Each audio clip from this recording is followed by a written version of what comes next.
Oi, this is the Profanity Gnome, and I'm here to tell you that if you're under 13 years old, fuck off this video! Get the fuck off YouTube! Get your mama to get your dad's cock out of her ears and actually be a parent! This is for adults only! And for everybody else, enjoy the video.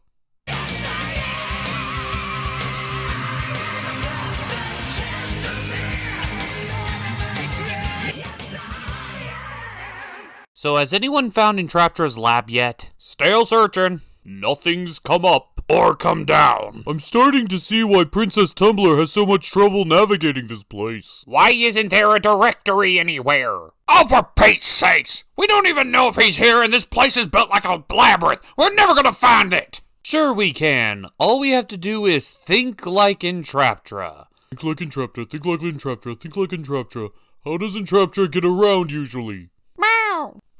Of course! The air vents! We have to get through the air vents! Problem! They're too small! Not for me! Jen, don't go in! We need to stick together! We don't have any time to waste. Just try to follow my movements. And while they're doing that, this is the portal. The episode begins at Castle Brightmoon, where Princess Tumbler and Queen Debbie are currently enjoying some quality time with each other. Not a care in the world. I guess since the Horde disappeared in the light of destruction, they don't have a care in the world. But wait, if the Horde doesn't exist, then does that mean that... Oh hell, the king is still alive. Tumbler's dad and Queen Debbie's husband is still alive in this universe. This is where I have my doubts. I'm willing to admit that Season 3 has done a much better job at developing characters and progressing the story than Season 2 did. But I have to ask, are the writers really talented enough to write a story like this, where the queen and the princess have to choose between this reality and the real reality? I don't know, and I'm kind of scared to find out. But the head guard comes up ruining their fun, as she exclaims that someone was caught and apprehended for trying to break into Tumbler's bedchambers. Who would be so bold? Who would have such a reckless It's Adora. Yep, it's Adora. Adora thought it would be a great idea to, instead of going into the castle, but break into it. Yep, our hero, everybody. Well, we cut to Beta Boy Bo, as he's not a warrior this time, but the bookworm that his dad's always wanted. And then Tumbler kidnaps him in order to spy on the interrogation of Adora. This ought to be good. Princess Scorpia, your presence is surprise, but not unexpected. So now comes to the interrogation of Adora. They cast a spell on her to make sure that she says nothing but the truth, but then she tells the truth. All the truth. Every little bit of it. From the portal, to Hordak, to Catra, to their daughter, to everything. And admittedly, coming from her mouth, it's pretty hard to swallow. I mean, it just sounds utterly ridiculous when you say it out loud. So they send her away while they process all this information. After all, the truth spell was successful. How the hell could she be lying? So Tumbler and Beta decide to interrogate her personally. They're standoffish at first, but then Adora reveals information, secret and private information, that she couldn't have possibly known unless she knew them personally. So they let down their guards a bit. They even start remembering details of their own pasts, and realize that their world is alive, and Glimmer's father is dead. But no time to worry about that. The light of destruction is coming, and they need a plan to stop it.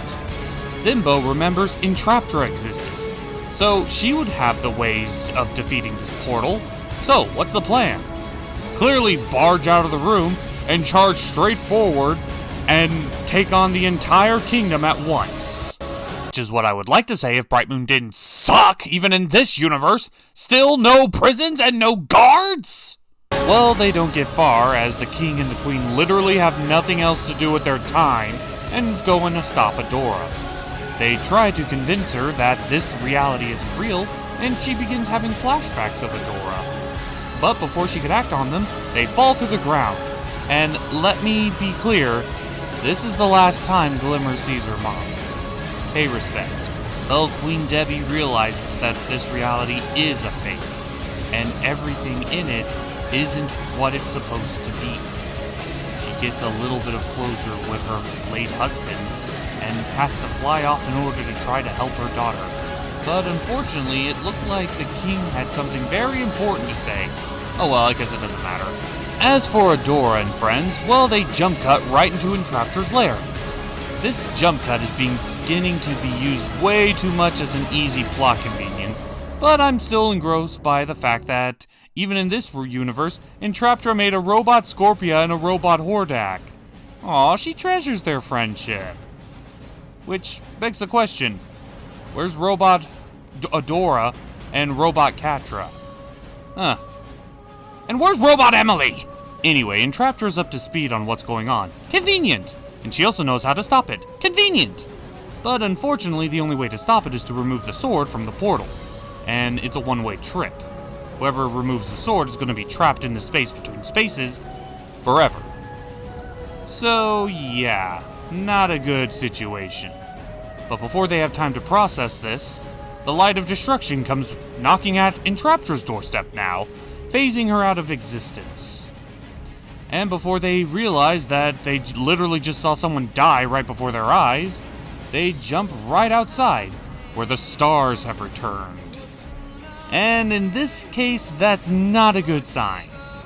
But even worse as a sign is, apparently they're crossing dimensions to Avatar Korra's? Come on, people, you can't tell me that's not Avatar Korra.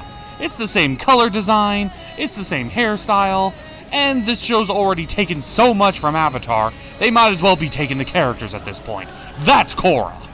Well, before Nickelodeon can sue them for copyright, the Light of Destruction destroys Korra as well. And now it comes down to just the best friends squad in order to save the day. Of course, this would also mean sacrificing one of them. And Adora, unfortunately, is forced to volunteer, as Beta and Tumblr phase out of existence as well, leaving Adora all alone. Well, almost alone. In comes Glittra! Whoa! Oh, hi Scorpia. How have you been? CG, I see you have arrived. Unfortunately for you, I have already calculated every possible contingency. There is nothing you can do to stop me. I do not wish to harm you. I cannot harm you, but I do not need to harm you to stop you. Stop you? Why would I stop you? Breaker, I'm in full agreement with you. So Adora and Glittra take a small journey across the world through jump cuts, as Glittra is constantly ragging on Adora about all of this being her fault. If she had never left to begin with, none of this would have happened. And Adora kind of just sits there and takes all this abuse, until eventually she realizes, no, I'm not the one who pulled the trigger. I'm not the one who refused to change. All this is not my fault, but your fault, and sucks Catra in the face, finally drawing the battle lines. Well, before Adora can disappear into the Light of Destruction, Queen Debbie saves her, and Adora fills her in.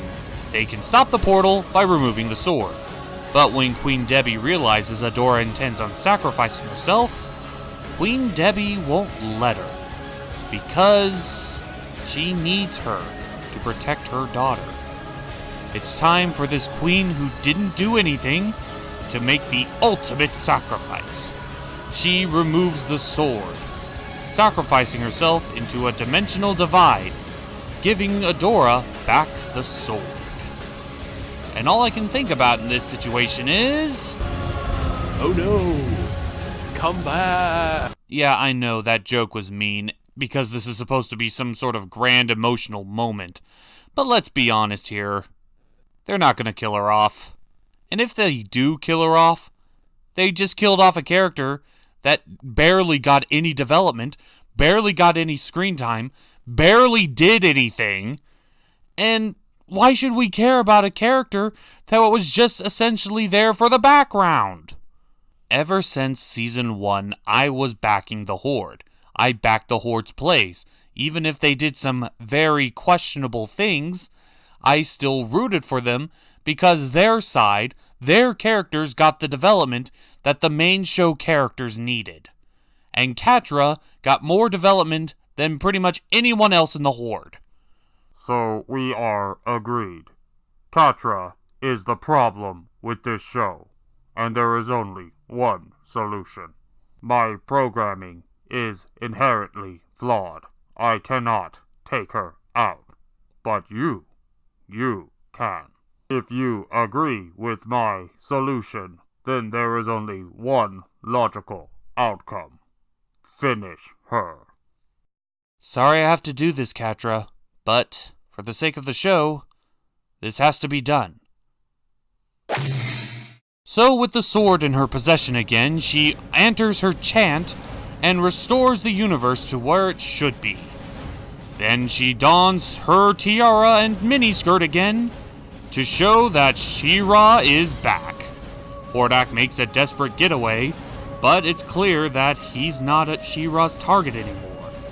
That death glare she gives is proof enough for me that the true enemy here now is Catra.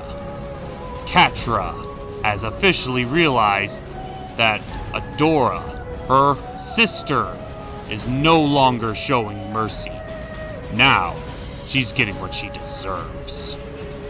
So, with one group hug later, Shadow Weaver helps transport them all back to Bright Moon, where Adora is forced to give the terrible news to Glimmer that she is now, by default, the new queen.